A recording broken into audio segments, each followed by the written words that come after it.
Wait. Okay, share and share alike.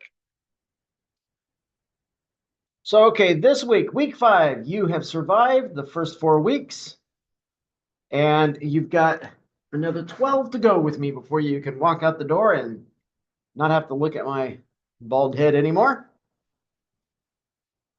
So, there was an article in your module this week by Rogani.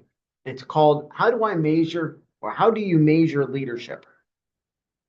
One of the things about your case studies is you are looking at leadership practices. And so this article is very timely. In this article, we see that the author, he discussed the company's overall success is not a valid measure of leadership. And so if you want to look, is a company successful or a failure? That's good, but that doesn't really tell you whether the leadership is good or not. Because a company that has good leadership can still experience failure. It could be for other reasons. They could lose their market share. Their product could lose its competitive advantage, things like that, which doesn't indicate bad leadership. It just reflects maybe the company wasn't thinking strategically for the long run. There's not one single leadership style that is best, according to the author, and I completely agree with that statement. I find that in many cases, you need to combine leadership styles. For instance, and I've said it before, when I was an Army sergeant, I was in a position where I had to use authoritarian leadership styles or style, but I brought in servant leadership along with it. And that helped to soften the edge on the authoritarian leadership and allowed for my team to actually cohese and become a unit. Whether it was myself who was giving input into a plan or the lowest private on the team, everybody could give their input. Now, because I was ultimately responsible, I had to select and choose what was going to go where. So it wasn't a consensus form of decision making. What it was is they gave their input. And if it was valid, I might use it if it fit into the whole plan. We also have to remember that if somebody's extroverted or introverted, that's not going to indicate their leadership potential because a person who's extroverted might make a miserable leader, and a person who's introverted might be a spectacular leader. Anyone can become an effective leader, according to this article. Once again, I absolutely agree with that. I concur.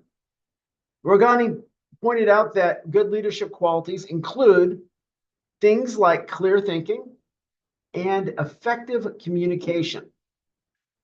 Leaders really need to know how to communicate in a clear and concise and effective manner. You don't want to beat around the bush, as the old adage says. You don't want to go around the issue. You want to go to the heart of the issue in a very clear and succinct way.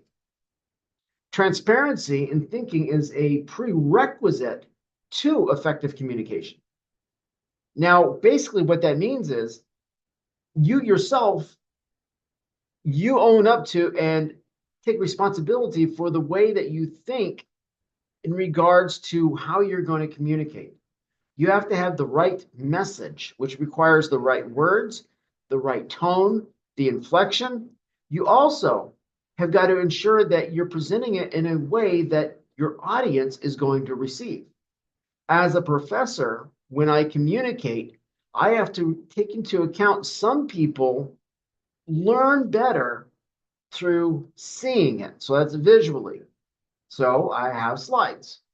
Some people, they do better hearing. And so I discuss it. Some people need to experience. And so I try to bring in parts of psychological safety and systems thinking into the classroom as far as how we run the actual class itself. Because I think if you get to experience something while you're learning it, you're going to remember it better. So effective leaders, they use their own, of course they use their own thoughts, but they understand their own thoughts. You've got to ask yourself the hard questions, not necessarily what am I thinking, but why am I thinking that? Is there some form of discrimination behind my decision to elevate one team member and not another? And these are hard things to answer because we like to think that we don't discriminate. But at the end of the day, we are all victims of these stereotypes that we've either grown up with or that are prevalent in our surrounding environment. And we need to identify those and avoid them. So you have to be very straightforward in the method that you use for communicating. Your structure has got to be straightforward. If you make something convoluted, in other words, extremely difficult to understand, you're going to lose a significant portion of your audience. If I get too technical on something, I can actually watch my students their eyes glaze over. I know I'm losing them. So I try to back up and I try to break it down into even more simple constructs at that point. You have to take your time and compose both the method, the style, and the content very carefully. So don't go into a meeting thinking that you're just going to ad lib something, that you're going to wing it. It's not going to go very well. Draft out some notes in advance. Work on those notes. If you have time, rehearse the speech. When I'm giving presentations to officials or senior leaders or whatever, I actually take time to practice my speech. I want to make sure that my rhythm, my cadence is not too fast, that my words are clear, that I'm enunciating. I record at my practice sessions, and I also look at time. I have to make sure that I don't go too long. So if you do these things, you can actually save time according to this author. And once again, I've applied many of these principles in my own professional life, and they will save you time. It might seem like it takes more time to actually sit there and draft out your message, and even an email. Draft out your emails. Revise them. Use Grammarly to make sure everything is correct as far as grammar goes and spelling. Practice. Make sure you're saying things correctly, that you're being very succinct with it, to the point. And ultimately, you will save time. Because if you give a presentation or you speak to a group of people, your team or whatever, and you don't do the prep work, you may have to give that speech several times. And then you lose credibility as the leader, and you don't want to do that. Regani also discussed making judgments about your team. We all do that. We like to think that we don't judge other people, but human nature is human nature. We do judge other people. I'm sure some of you, if not right now, at some point, you have judged me, and that's fine. That's par for the course. That's part of being human. We use our intuition when we judge other people. And this helps us when we're selecting which team member should have which responsibility. We want to have evaluated the individuals to make sure that they're capable of performing the task. We got to make sure they're qualified to perform the task. But if we got 4 people that are qualified, the deciding factor ultimately is our intuition, that gut feeling that says, I think this person just is going to mesh better. I can't exactly explain why, but I'm going to go with my intuition. And that is actually a good decision to make as a leader, as long as you've done the prep work and you know that you've collected the information from the performance reviews, you know the people are qualified, then you can add your intuition. Your intuition is also beneficial when you hire or terminate people. Sometimes in the hiring process, you may have a candidate who is totally qualified, but your gut just says something is just not right. This person, their demeanor in this interview seems off. Whereas you got a person who is mostly qualified, but their demeanor is they're transparent, they're open, they're honest. I would go with that person. And in the termination, obviously, a lot of things dictate when somebody gets terminated. Poor performance over a prolonged period of time, violating one of the rules in the code of conduct, things like that automatically. But you still have your intuition. And don't neglect listening to your intuition. Sometimes your intuition may be wrong. So, once again, leaders should know themselves, should assess themselves so they know they can trust their intuition or not. If you make an error in judgment, this can lead to hiring or firing the wrong person. When those errors occur, then you've got to go back and fix the situation. If you hire the wrong person, you may now have to have multiple counseling sessions to get that person's behavior corrected. Or you may have to have multiple training sessions to make sure that person has the knowledge and skills that they need. Between hiring and firing, hiring is the most important because you're bringing somebody into your organization or to your team. You got to make sure that their personality is going to match well with the others, that they're going to fulfill the task they're being hired to do, that they're not going to bring in a negative set of behaviors. You really got to be careful when you hire people. And so, continuing with this article, we're going to continue discussing judgment and, more importantly, as a leader, using your judgment as a leader.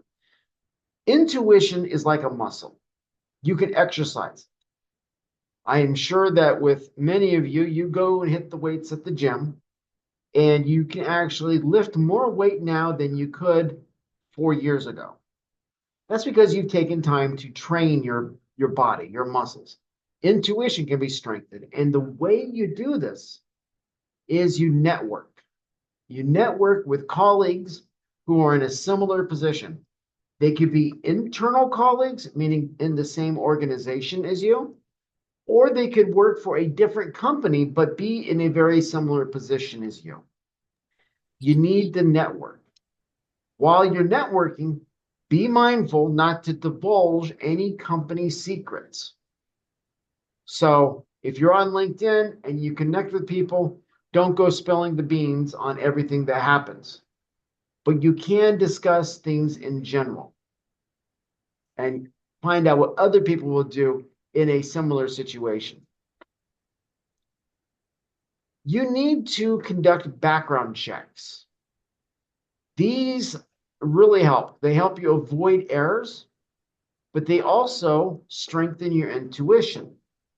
If I have 4 candidates for a position, and my intuition tells me that candidate 4 is not trustworthy, and I do a background check, and I find out that he has a history of legal problems for theft, I'm going to realize my intuition was correct. And so you can use that as a way of strengthening your intuition as a leader. The author also discussed the foundational concepts relating to personal integrity and commitment. Now, integrity, that is a willingness to stand for something that is meaningful beyond oneself rather than being motivated by narrow personality types. Integrity is that you're willing to stand up for what's right because it's right. You're willing to avoid certain circumstances because they inherently are wrong or they might appear wrong. I know people may not want to try to, modulate their life for an appearance sake, but if people think that you're shady because you appear shady, you could be the most honest person on the planet. They're not going to trust you. So avoid things that look unethical. Avoid things that look deceptive. Avoid things that look like you're trying to manipulate people. Leaders that have integrity They admit when they make mistakes and errors. If you've noticed, I've made a few errors in the first 4 weeks of this class with Zoom and with different things. I don't hide from them. I made the error. You saw that I made the error.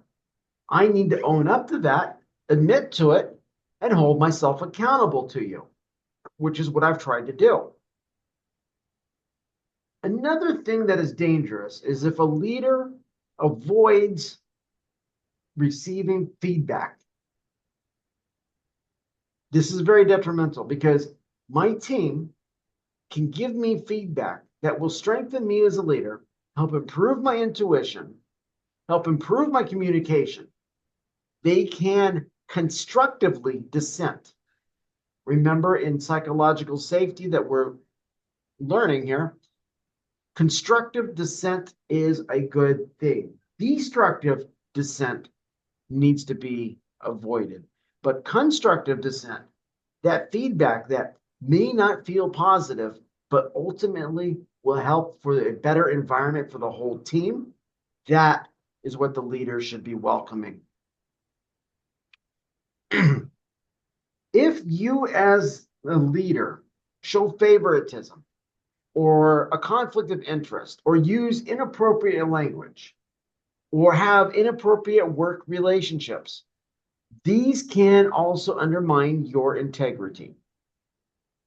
Favoritism needs to be avoided because if I've got 4 people on my team and team member number 4 is my good buddy and I give him all the breaks and promotions and pay raises and bonuses, people are going to see that I am very unethical. I can't be trusted. They're not going to receive the proper reward when they do the work that they're supposed to. However, employee number 4 gets all the breaks just because he and I are good buddies. So you need to avoid favoritism. A conflict of interest would be if you work for one company, but yet you also moonlight at another company that does the same exact thing. It might be thought that you're giving company secrets from one company to another. And you have to avoid that because that looks inappropriate. So most organizations will limit their employees so that they do not work at companies in the same exact industry. Operate your team. I should say operate like your entire team. Oh, good here. Okay, I remember. Okay, so you need to run and lead your team as though everyone out there can hear every one of your thoughts, that they could read all of your emails and text messages. The reason for this is that is a way of ensuring that you maintain your integrity. If our thoughts could be broadcast for everybody to hear, we would be very embarrassed, I think. A general person would be. You okay? Everything okay? Okay. Yeah. You have a question? No. Yeah, that second one, I might have worded that funny, and I apologize. So lead like everybody has access to all of your conversations, whether verbal, text, or email. This way, you're not giving somebody on the team an unfair advantage. If there's information that the whole team should have, make sure the whole team receives that information instead of just your good buddy who's on the team. Don't set people up for failure. And a good leader can motivate their team by being dedicated to their organizations and their team's mission and vision. An organization will have a mission statement and a vision statement. I teach teams. Team leaders should develop a mission statement and a vision statement that is aligned with the organization, but very specific for that team. So instead of having a 3, 5, 7-year vision, you might have a 3-month, 6-month, 1-year vision because teams operate in a much quicker environment. It's a much more fast-paced environment than the organization as a whole. The author, Regani, also concluded the article. Well, he concluded the article by talking about trust. And trust is something that is earned. It is not something a leader receives automatically. And you need to earn it you need to earn it through thinking and communicating in a clear way, making sound judgments when hiring and terminating, and having empathy. These are essential. They also help build up trust with your team. Being a leader who has integrity and who operates ethically over time should automatically develop trust with the team. A good leader can make both short-term and long-term business decisions. Now, if you're at the operational level, you're dealing more short-term. If you're in the tactical level, middle management, you deal with both. If you're at the strategic level of leadership, senior leadership, you actually are more far long-term forecasting. That's the kind of governance you do. But you still have to be able to consider things in the moment. So every person who's a leader should be able to think short-term, mid-term, long-term. Your area might be more to the long-term strategic vision than the short-term operational vision, but you've got to be cognizant of both. Oh, does that make sense? This will help you when you're hiring and firing, because in the short term, you may need a person to fill that slot. But in the long term, you just don't need a person. You need a person who excels at one particular skill set. So why not hire that person now in preparation for the future? And developing trust, this is something that's contingent upon effective communication, having and maintaining integrity. And in order to do these, leaders need to conduct regular self-assessments. You can use a journal and ask yourself the hard questions, such as, why do I think this way? Why am I making these decisions? What is motivating me to make these decisions like this? Or you could take these standardized tests like the MBTI, the Myers-Briggs Personality Type Indicator. It's good, it's useful, but we don't always have to take something that's formal. We could just jot notes down in a journal periodically and go back and look at ourselves over time, a snapshot of who we are, where we were, and who we've become. So now we turn to the article by Inc.com. How the best leaders use data to build more effective business. The author, who I don't know who the author actually was, that's why it's just attributed to Inc.com. They discuss that when all the various data points are accessible to a leader, hiring is one of the processes that still falls behind. So when a leader has access to all the data points out there, they're still falling short in hiring people. That doesn't mean they're not hiring enough people. It means they're not hiring the right people. So if you want a strong business, if you want a business that is going to grow and be a dominant force in the future, recruitment is the issue you need to focus on as a leader. You need to get the right people with the right skill sets in the right positions so that you can grow as a team. You have to focus on the data you collect that's internal within your team and within your organization.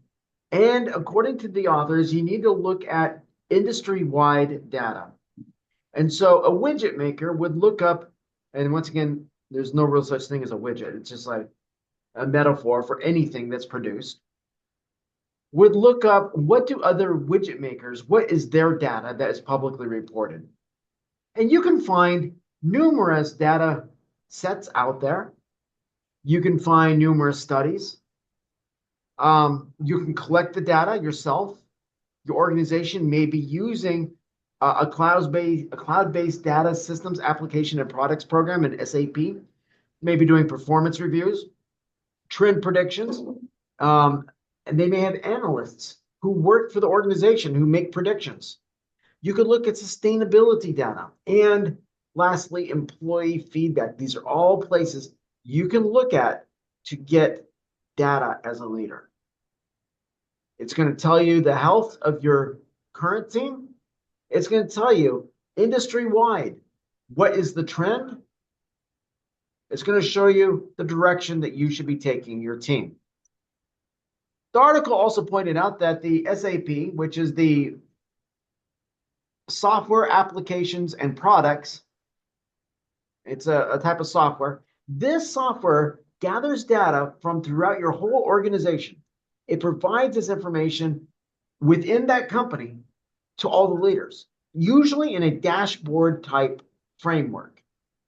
The dashboard will have different tables and graphs and interactive charts, and you can change dates, and you can do this and process and manipulate the data so you see the picture that you're trying to see. Not that you come in with a picture already in your mind of what you want to see, but you know what you need to be looking at. If you need to be looking at the health of your team, look at hiring. Look at this, look at that. So you come in, you look at that data, you find it in Bobby, the can I hit your vape again? Hello? Okay. Austin, do you have a question? Oh, my bad. I actually unmuted myself. Oh, that's all right, man. Don't worry about it. Okay, so by collecting data this way, you can actually help the success for the entire organization. The article continued, if I can move this, and pointed out that conducting regular employee performance evaluations and receiving regular feedback can help you with the hiring process. If you want to know what kinds of personalities you need to be looking for in the talent pool, look at your performance evaluations and your feedback. You'll see the kind of people you have working there. And then as a leader, you can assess what kind of personalities are best going to fit into that environment. HR needs, they need to clearly understand how the leadership functions within the organization. Leadership needs to not work in a silo environment. If I lead a team, I should be networked with other leaders in my department and organization. I shouldn't only talk to my supervisor and close my ears off to anyone else. We need to make almost like a matrix throughout the whole organization, and leaders especially, because we can actually get strength, we can get wisdom, we can have people that we're accountable to, we can learn new ways of doing things. Maybe there's a behavioral problem that is actually impacting the whole organization. If I'm operating by myself in a silo, I got no support from the other leaders. But if I network with the other leaders, we can address this behavior problem and get it taken care of quickly. The article also discussed 6 different dimensions necessary for obtaining a clear picture of the company's health. And they are, you got to look at encouragement, retention rates. You got to look at your managers. You got to look to see, is the work meaningful? What resources are available? And what advancement opportunities or recognition opportunities are available inside that company for your team? So this visible SAP program can help bring together all this information into one dashboard, like I said. And this can help you as a leader to identify and to creatively and constructively confront problem areas that your team is experiencing or encountering. This article by Inc.com also discussed psychological safety. This safety must feel supportive and be respected. You know, that's the thing about psychological safety. If the team doesn't feel the safety, then you don't have psychological safety for your team. People also need to respect that there is psychological safety, and they need to work to maintain it. Otherwise, why spend the effort to help people through the learning stage or the inclusion stage even?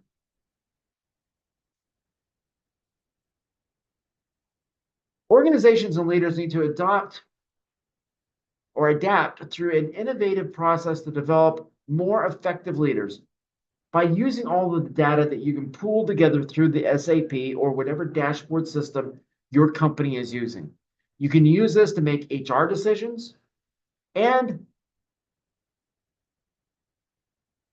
why did I not finish that sentence? I am so sorry, team. So HR decisions and processes also benefit leadership. Maybe I put it on the next page. Let me see. No, I didn't. But they benefits the leadership. If you've got a strong HR department, you as a leader, you will have support when you need to hire people. You'll have people you can turn to help you with the interviewing process. The interviewing process has to be free of discrimination. It has to be fair. You have to use questions to actually ascertain, is this person a good candidate or not? Now we go to the third article by Jakimowicz in 2017, and he or she, they discussed data processes in their article, and it was called a 5-step process to get more out of your organization's data. We've talked about the hiring process. Now let's talk about the termination process. You need to conduct exit interviews. If you're not conducting exit interviews, then you don't know why people are leaving or what they experienced while they were on staff with your organization. There's so much valuable data in an exit interview if it's worded correctly. If your exit interview is 5 questions that doesn't deal with anything that matters, then your exit interview is worthless. You got to find out, what is the reason they're leaving? While they were here, did they experience a positive or a negative interaction with their coworkers, with their teammates? This can help to show internal patterns. Maybe you've got a problem inside your organization and the leaders cannot identify it, but you can if you look at the exit interviews. Maybe everybody's leaving because the senior leadership is unethical. You see that at companies. You see when there's a problem in senior leadership, such as I think it was Uber, the main man there, and I forget his name off the top of my head. It's it's not important. He actually sexually harassed numerous employees. That created a negative environment that people did not want to be in. If they had looked at the exit interviews, they may have been able to find that information and take care of the problem much earlier. Eventually, he was found out. He was forced to leave the company. The company then was able to fix the problem and recover. Not ever it. Why? What was wrong with my writing the other day? And I even went through these slides this morning. Was I awake when I went through them? Not ever exit interview reveals. Okay, not every. I forgot a Y there. I am so sorry. That's 2 mistakes on my end today. Not an uncommon thing. It happens. Not every exit interview will show you internal problems. A lot of times people will fill these exit interviews out and they do it half-heartedly. They don't tell you the truth. Or worse yet, they tell you the truth they want you to hear. Maybe they're mad because they didn't get a promotion. And so in their exit interview, they badmouth their supervisor up one side, down the other side. So if you take the exit interviews, you can weigh them against other exit interviews in that same department or that's on that same team. And you can trace and see, okay, there is a problem with the senior leadership, or maybe this person just had an axe to grind. So leaders need to understand, as soon as I move this Zoom thing, need to understand why good employees leave. If you have a problem with retention, and that's called recidivism, or not recidivism is when people leave and come back. What's that word? Attrition. When you have a problem with attrition, you have numerous people leaving. If you look and see these are good employees, why are the good employees leaving? Well, 9 times out of 10, it's because the leadership has failed them. The good employees will leave because they know they can get a job at any organization out there and be making the same or better money that they have a skill set and a proven performance record. Poor performing employees will stay in that company because they know they do not have job opportunities elsewhere. And so you're stuck with the poor performers. You've lost the good performers. Your organization is going to suffer. The author discussed these 5 steps, and we're going to go through them. The first one, improve data quality. Your data must be gathered in a reliable manner that can be validated. If your data cannot be validated, then it's not going to be considered viable or useful. Hold on a second. Can you close the door? Yeah. Thank you. We have a class that just got out and a little noisy. We're just going to close the door. Data needs to be verifiable, falsifiable, and replicatable. Verifiable in the way that you can find it from different avenues in your organization or from different sources. Falsifiable, meaning it is not a tautology. It is not 100% true all of the time just because. That there is a way that this data could be disproven. All you have to have is the possibility or the avenue of disproving it. And then replicatable, that if you collect the data again in the same manner, you'll receive the same data. That's going to help you validate your data. It's called triangulation. And it's what you do with statistics or really with anything when you're doing any form of research or data collection. So when you're triangulating your data, you look for multiple sources. You got source A, that might be your performance reviews. Source B might be exit interviews. And source C might be, I don't know, what would source C be here? Let's think of one. Industry trends. Okay.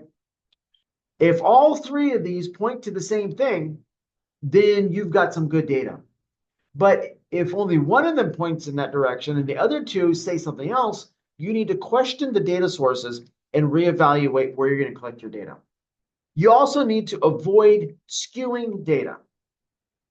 If you are familiar with the standard distribution curve, you got your X and Y axes, and then you've got the curve, and usually it's balanced on both sides. The tails are equal coming off. And so it's kind of like this. Have you seen them before? A distribution curve?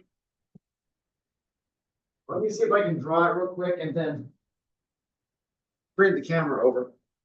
A standard distribution curve is going to be like this.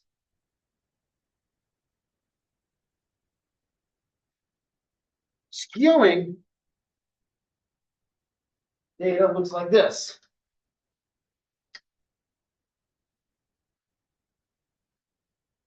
One tail is further out from the middle than the other. Now, let me see if I can get the camera.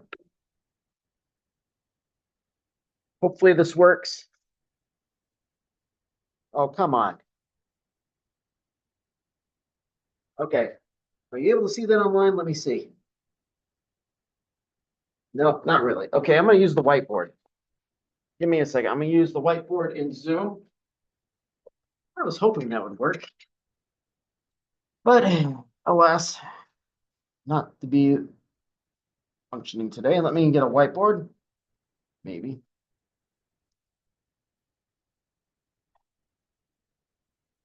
Stop the share. Okay, there, I'm getting it now. Whiteboard. New whiteboard. Okay, Jacob, can you see the whiteboard now? Alexander, Crystal, anybody, can you see the whiteboard? Yes. Awesome. Yes. Okay, so what we have here is you got your XY axes and a standard distribution, and it's going to be a little difficult drawing like this, but the tails are concentric, sort of. This is a bad drawing, and I ran out of space there. For skewing, it's going to be like this. And you don't want to skew your data because that means that somewhere in there, you're not reporting a variable properly or you're misrepresenting a variable. And you have to avoid that. Now, sometimes we skew data I want to close the whiteboard. Hold on. I'll get there, people.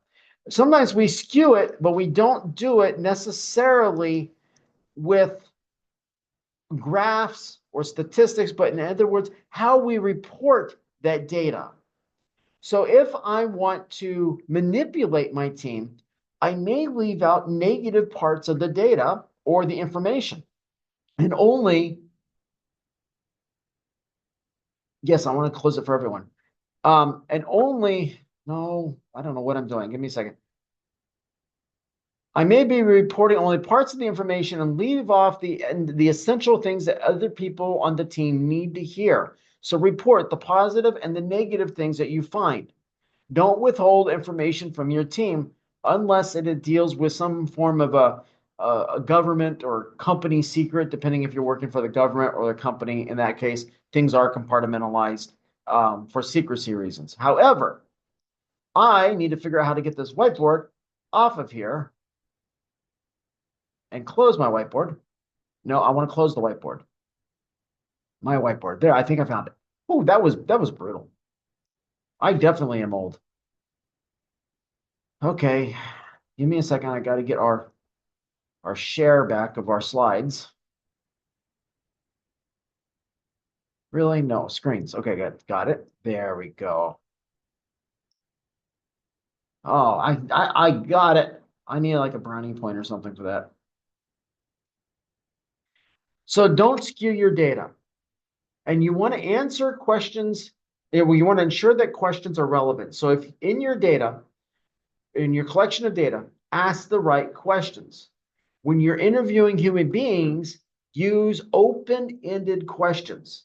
Don't ask questions they can answer with a yes or a no or a maybe. Ask a question in a way that requires them to give you at least a sentence when they answer. So you might ask them, instead of, do you do this procedure? They go yes or no. You would ask them, how do you do this procedure? Or why do you do this procedure? Now you've got them giving more input. When I did my qualitative study to get my doctorate finished up, I used open-ended, semi-structured questions because that's what got people talking.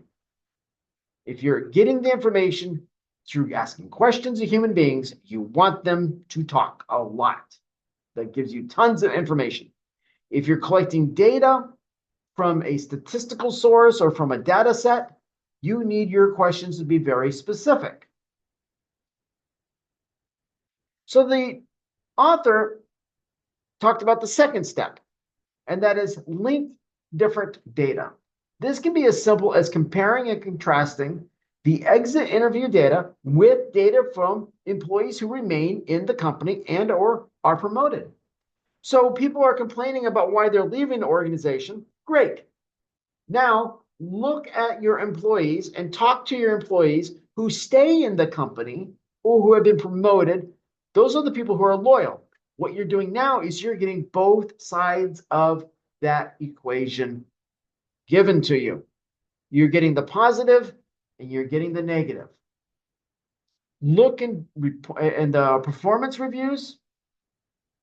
You'll get so much data there. You'll be able to collect so much information. Once again, have the right question. Don't go in asking, is there a bad attitude on my team? That's too general. Go in with the question of, why are my team members responding to each other in a very negative way? That's a lot more specific. Now your data will be specific. And when you turn around and interview your employees, your existing remaining staff, you have something specific to build up your open-ended questions from. So now you could use an open-ended question such as, have you experienced, no, that's closed. What has it made you feel like when you have felt employees around you doing X, Y, and Z? So you take the specific question and develop open-ended questions. You can use things such as IBM SPSS or Microsoft Excel to conduct ANOVAs, multiple regressions, linear regressions, hypothesis testing, et cetera, et cetera, et cetera, chi-square tests.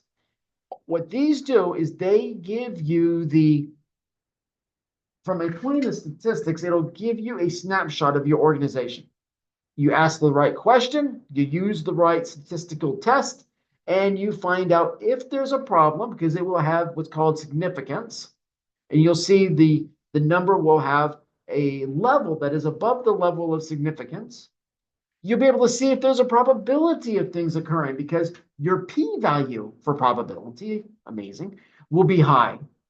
And so you learn how to use this and you put it into there. And this is what an analyst does. If your organization has analysts, great, they handle it. If not, you bring in somebody who's trained in statistical analysis, or you learn how to do it yourself. Just for the record, this was not the funnest part of my education. I am a qualitative researcher. I can do quantitative or statistical research, but there's a level of complexity to it because people can tell me stuff all day long and I can break it down. I can do thematic coding, put it through the 3 cycles. It sounds hard, but it's really, to me, it's simple. You give me math and suddenly it gets difficult in my world. I can do it, but it takes me a minute. I'm not the quickest with it. I'm just being honest. All right, so moving on, we continue now to point 3 brought up in the article, and that is analyze your data. The author again mentions using data processing abilities, and that is things like IBM SPSS, Microsoft Excel, etc. Evaluate at the team level. If you are a team leader, don't concern yourself with studying the department if you're trying to answer a question about your team. Stick to the level that you are evaluating. And as a leader, 9 times out of 10, it's the team level. Even if you're a senior level leader, you have a team of mid-level managers that work for you. So you have a team. So focus on the team. The whole organization, that's evaluated by the C-suite. They pull together information from all the departments and all the teams and crunch that data. Then they look at the dashboards and they can project the future because now they know the past and they understand the present. I listed some statistical tests. Now, there is a whole lot of statistical tests that can be done depending on the question you're answering. But at this stage, you really don't need to know all of them or any of them. I did mention them on the last slide just because I wanted you to get a glimpse of what goes into analyzing data in an organization. I highly recommend that you become familiar with whatever data processing software your company uses. Excel is free. IBM SPSS is not. It's extremely expensive. It's also extremely good, but it's extremely expensive. The author, as soon as I move this, gave the 4th thing here. He wants the 4th step, and that is infuse your data with theory. You can locate numerous journal articles that will help point you in directions of theories. If you go into the query bar, you can, in general, type out a small phrase and it will point you in the right direction. I would recommend go to Google, type in a few phrases that surround the questions you're trying to answer about your team. Google will then kick out some results. Some of them will be academic journal articles, some will be data sets, etc. That will help you refine the question in your search. You can use Google, the regular Google. You can use Google Scholar. You can use the university's website. They're all very helpful. But you need to know some basic theories, and we're going to go through a few of them. And by applying these theories and understanding these theories, you can A, ask better questions, and B, you can understand why employees leave or why they come to your company in the first place to get a job. So the theory of organizational equilibrium, TOE. This deals, and we're going to material by Marin, published in 2021. TOE deals with employees remaining in the organization. So they're remaining due to organizational contributions. Sorry, I'm just checking our time to make sure we're okay. We're good. Organizational contributions. What is that individual, that employee? What are they contributing to that company, that corporation? If they don't feel like they're contributing anything, they're not going to want to stay because people want to feel like they're useful, that they're beneficial, that they have value. So this theory looks at compatibility, predictability, and conformity. And we're just going quickly through these theories. You can literally spend years on one theory, but I just want you to get a quick snapshot. So when you are working on your project, your case study, you're out in the real working world in your profession, etc., you've got enough information that you can do a Google search and look and find all these theories and then dig around that way. I want you to have that ability. Social exchange theory. Okay, first of all, we're entering into an area where I have got excessive amounts of knowledge. Social exchange theory was one of the handful of theories I used to make the framework for my dissertation. This theory considers that employees leave when they feel the agreed upon social contract is broken. If you're working for a company and you feel that the employer, your supervisor, the leader, is no longer holding up their end of the deal, it could be a fair and equitable work environment.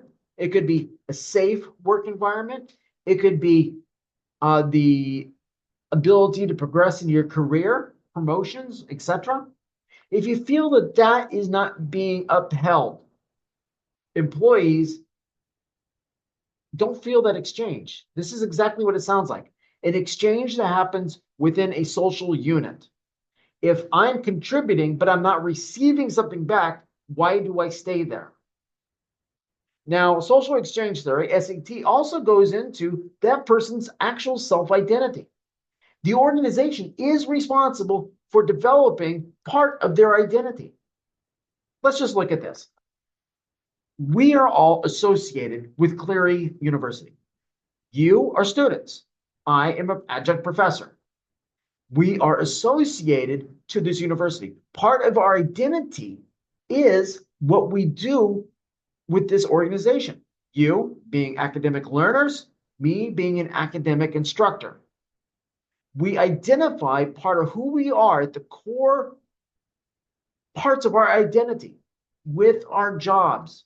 We spend more time at our jobs than we do with our loved ones. If you don't believe me, do the math. You work a 40-hour work week. You're going to have to get sleep. Well, you might be laying next to your spouse or partner, but you're not really interacting with them when you're knocked out, passed out, sleeping. So the hours you spend with your significant other and your family may be between 4 to 6 hours a day, meaning you spend more time with the people at work than those you love. So a good part of your identity comes from that organization. In your case, you come to class. I come to class. Different reasons, but we come to class. Some of you live on campus, some of you do not. But your identity is closely associated with this organization. Now, if we all worked for IBM, and while that's not the best example to use because of their history, but if we all worked for IBM, our identity would be based on IBM. When I was in the military, it was based on the Navy or the Army because that organization has so much sway over my life. As a matter of fact, that goes into social identity theory. So social exchange theory weaves in with social identity theory. They weave in together. That's why I use them as a pair. Wonderful in building up a framework. So originally, social exchange theory was developed by Homans et al. In 1958.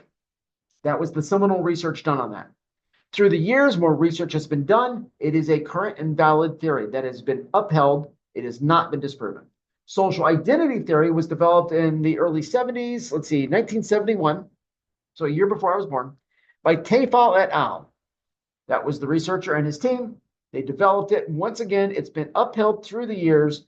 And as a matter of fact, in my dissertation, I have numerous sources of work done by modern researchers in these areas that upholds the original research.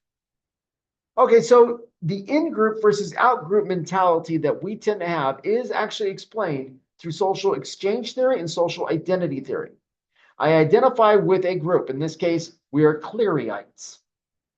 Okay, we'll just say Clearyites. Now, somebody who is from U of M, they're U of Mites. So we are against them because they're not part of our group. We are the in group as far as we're concerned. They are the out group. So we don't let them into everything that we do or that we know. Likewise, they see us as an out group and themselves as an in group. And then they keep us out of their world. So you see how this kind of keeps people pushed away? That in-group and out-group mentality actually creates barriers. Some of them we need for security and for safety. Some of them cause problems because now, if you're not part of my alma mater, you're not important to me.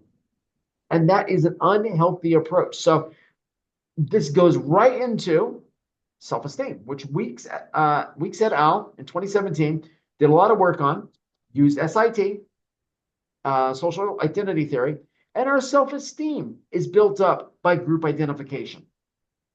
We identify with the group, our self-esteem grows as that group's prominence rises. Bus et al. In 2016 also did a lot of work. And here we bring in DEI. And this, it says EDI because this is actually a snippet from my dissertation. But EDI is the same thing as DEI, same exact thing. So equity, diversity, inclusion is closely associated with my identity that I receive from my organization and from the exchanges we have socially within that organization. So it's very important that we use all this as leaders to make sure that we have equity, diversity, and inclusion for our team. We have the power of the exchange, of the identity. Boom. Hey, Yes, sir?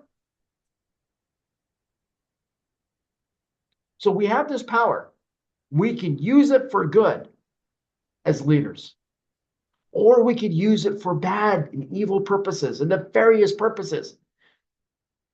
I say, let's learn this and let's use it to make people's lives better through our leadership. So back to the article, job embeddedness theory. Marin discussed that this concerns the interpersonal work-related relationships and the individual's values and plans for the future. They're included. Your values and plans for the future are closely united to the people you spend a lot of time with. Could be your coworkers and your family, but that's people you spend time with on a regular basis. Now, job-related factors such as job function, job requirements, organizational culture, these things are considered when looking at the job embeddedness theory. I'm loyal to my company. I remain at my company because I am embedded there. I am rooted in that organization. They nurture me through training me, personal, professional growth, paycheck, other things such as insurance, etc., things like that. They feed into my identity. There's an exchange socially that occurs. I am networked in there. I am a part of that organization. Therefore, I stay and I thrive. Or I leave because I don't feel that I'm connected. I feel that the leadership doesn't care about my personal or professional growth and development. If any of these things are absent, people can leave. That's why these theories are so important to understand as leaders. Okay, we have time. Herzberg's two-factor motivation theory. That's a mouthful. Marin pointed out this deals with two sets of factors that surround employee motivation. Kaneki and Fugate, 2015, which is not a source that you have in there, but it's one I like to turn to. It is about a 300-page textbook that is from my second master's program. Really good information, and sometimes I use them for explanations, definitions. So Kaneki and Fugate noted that the motivator hygiene theory, which that's what this is, proposes that job satisfaction and dissatisfaction arise from two sets of factors. Satisfaction comes from the motivating factors and dissatisfaction from what's called hygiene factors. Now, these hygiene factors, this is what makes up the things that make an employee dissatisfied. Okay, so the motivating factors, That's what gives them the drive to stay there. They're getting their personal and professional growth considered. The leadership is being empathetic. All the good things we talk about leadership are being applied, the motivating factors, the hygiene factors. These are things that the employee is forced to go and do on their own.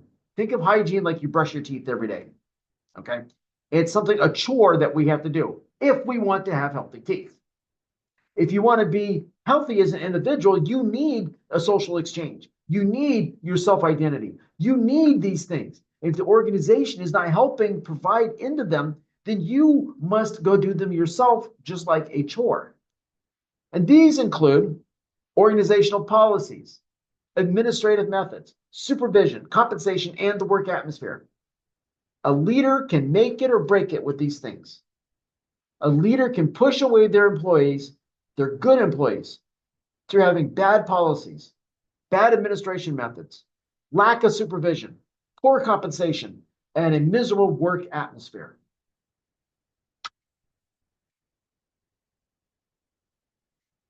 Okay, so the Herzberg two-factor motivation theory, we're going to continue. Motivating factors are what makes employees feel satisfied. Include achievements, recognition at work, the details of one's job description, the level of responsibility, and the potential career advancement. This is according to Kaneki and Fugate. Whereas the motivational factors by Marin, they talk about promotion and organization, opportunities for personal growth, achievements, and recognition. So basically the same thing worded two different ways. While the hygiene factors here, this is the quality of supervision, compensation, policies, and the work environment. If you lose on those, now the employee must do the chore of maintaining them, and they're not going to be as loyal and they're not going to stay. We're going to finish through the article by this guy today and hopefully discuss the case study a little bit. We'll talk a lot more about that on Wednesday. Okay, so you have the resource-based theory. Organizational competitive advantage. This means that the company has more resources and thus a better future. And so if a company has the resources to provide to its employees, you can use the resource-based theory here. If it doesn't have them, you still can use the theory. It's just now instead of looking at the positive effects of this theory, you look at the negative. All right. Equity theory. This ties closely to a motivational theory, which is social equity motivational theory or theory of motivation. And here you find rewards for work, equitable treatment. And you can motivate people if you treat them with equity. If you treat people as an equal. And remember the first step, the one qualifier to enter into the inclusion stage was being human. You treat people like they're fellow human beings, you're going to start fulfilling the things that equity theory discusses, the positive aspects. You don't do that, you're taking away from people and they're not going to stay. Let me see something real quick here. I want to see how many more of these theories. Okay, we got case studies. Yeah, we're not going to talk a lot, but I'll touch into case studies a little bit just to get you going for the week, but we'll talk more about that on Wednesday. Human capital theory. Individuals base their value on how the company invests in their education, experience, and skill training. If you're with a company that gives you money for college, maybe they don't pay the whole amount, but they give you 50% of your tuition. A lot of people like that because they're saving money. So they're going to be loyal to that company, to that organization. Or if they send you to training somewhere, or if they modify your schedule so you can take night classes. People like this stuff. They feel like you care about them. Employees are seen here as a return on investment, ROI. Okay, we've talked about human capital. Well, here we have human return on investment. If you look at people as being of value, they are, in a positive way, human capital, and you have a return on investment. When you invest in them, you get a return back in the form of good quality work, good organizational citizenship behavior, things like that. If you don't, then you have employees that either act up at work or leave. But You can also, if you just see people walking around and you see them as capital all the time without the human aspect, now you're degrading somebody and you're not giving them the equity that they deserve and need. Now we go to the expectancy theory of motivation. Most people are influenced by this in one way or another. I go to work, I do my job good because I get a paycheck. Maybe I get a bonus if I do my job extra well. I do the work because I'm expecting a reward. Athletes train hard and learn their sport. They do this diligently. Peter, how many days a week right now are you training? Uh, at least 6. 6 days a week at least. You're putting in investment into this because you expect a return on that investment, which is performing well when you compete. So expectancy theory plays out in athletics. As a student, you spend the time studying, you spend the time reading, you do the work because you expect to get a good grade, which leads to a degree. So to conclude on these theories here, they serve as a basis. And there are so many different variables that affect employee retention, employee satisfaction, employee motivation, employee engagement, so many factors. We like to think we live in a linear world, A, then B, then C. No. Yes, there are things that happen, cause, boom, effect. Yes, that happens. At the smaller level, once you get to more of a system level, which an organization is a system, a team is a system, now you're dealing with things that are non-linear, meaning you've got a multitude of variables impacting you at any given moment and any decision you might be making that could lead to any number of potential outcomes. So as a leader, what do? You try to analyze your situation and as many variables as you can to understand where you are. So you know that depending on the action you take, the most probable outcome. And even then, you're not assured that outcome. So what you do is you prepare for the best, or pardon me, you prepare for the worst and hope for the best. So even as leaders, the future is not clear. So you make it as clear as you can. But since there's still that ambiguity of probability, you prepare for a range of possibilities. So back to this article. Number 5, you implement changes and you keep track of outcomes. So if you implement change in your team or organization and you don't track the outcome, you got no way of knowing whether it was effective or not. You have no way of being able to analyze what was effective about it, what made it effective versus what made it fail. So implement change and track your outcomes. Once the first 4 steps are completed, it's time to implement your required change. When you go through all this analysis, it is for the purpose of making a change. You want to retain employees. What change must you do? You analyze, you evaluate, you do decision making, and then you implement. All right, so we're going to talk briefly about your case studies. I primarily want to go through at this moment source types, quality of sources. For the highest, we're just going to leave it right there. The highest quality of source is going to be something that's peer reviewed. So academic journal articles, academic books, these are very good. That's number 1. Number 2 is going to be things that are like governmental or university statistics, graphs. They go and they do these studies and they collect data. That is an excellent source. Do you have a question back there? Oh, just starting. Okay. Legal documents is another great, usable, very, very trustworthy source.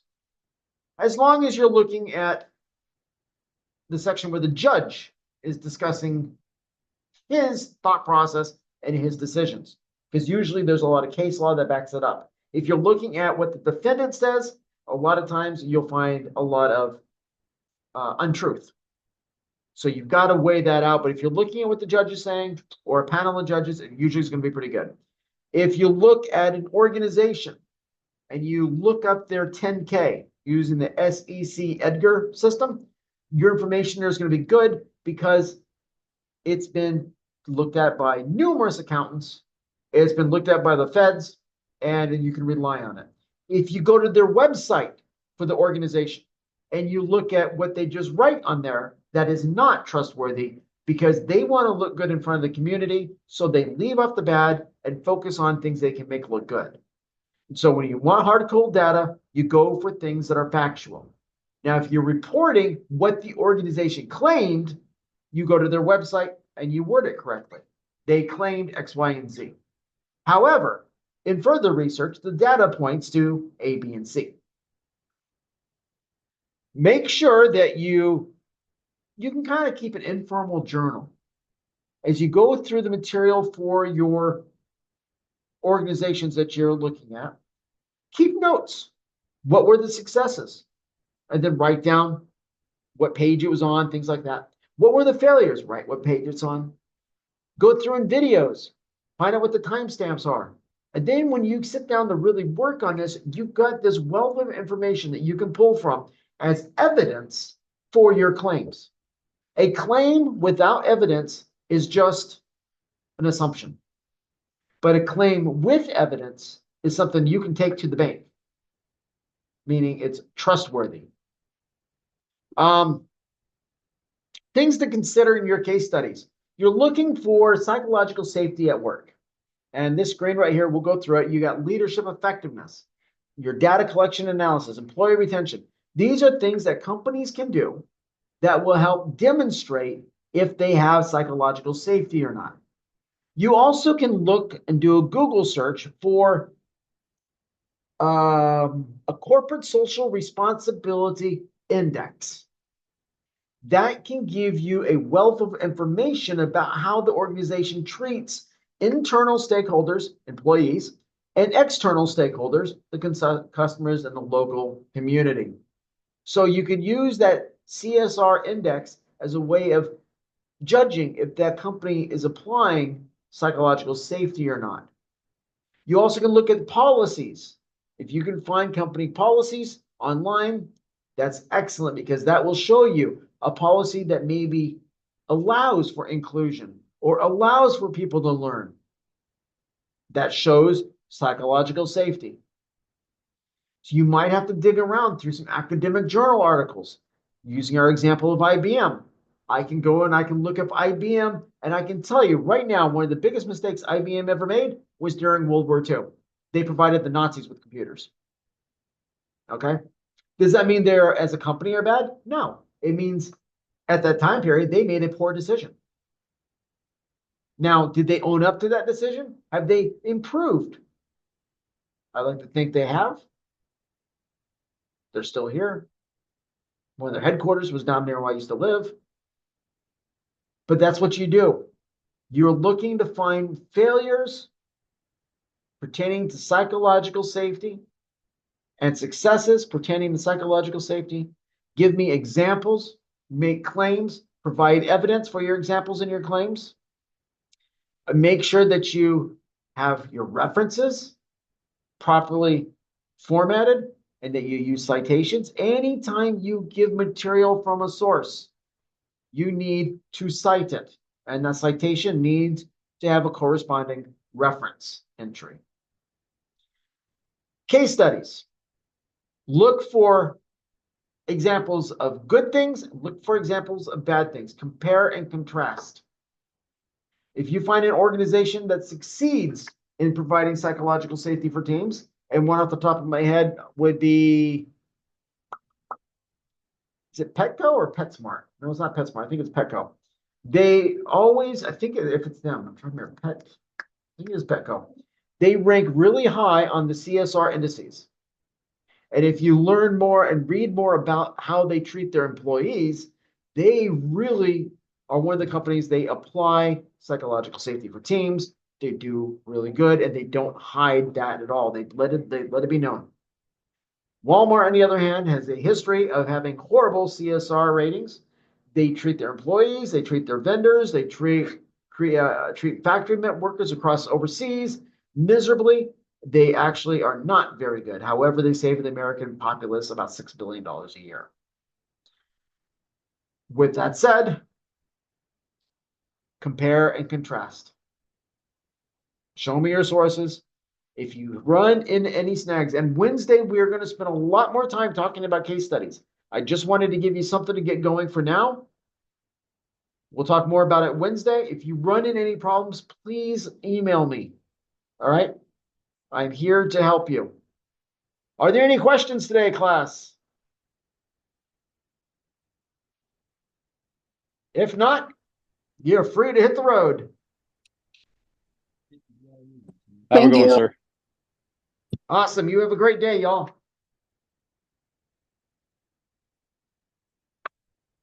Stop the share.